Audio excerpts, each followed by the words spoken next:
what's your intuitive process, or how do you know that something is aligned for you or is not?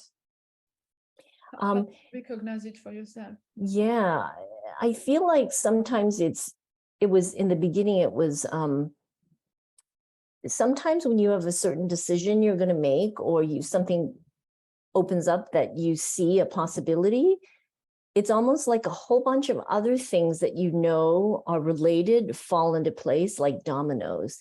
And when that happens, it's like, oh, that's got to be the right path. And it was like that when I decided to specialize working with this material for my company at Resin, as I'd mentioned. It was almost like a whole bunch of things checked the boxes of, I knew it had the versatility. I knew I could come up with lots of ideas. I knew there was a lot of, for me, mental boxes that I had requirements for that checked through.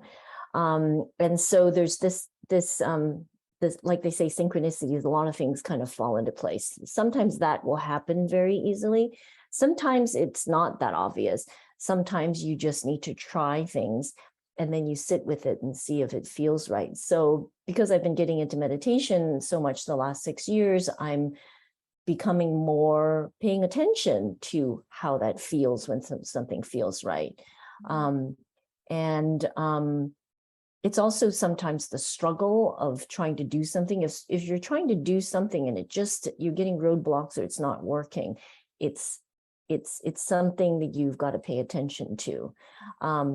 However, there is also an interesting thing to be aware of, all because sometimes something is hard or is difficult or you're afraid. That doesn't mean necessarily you don't pursue it either.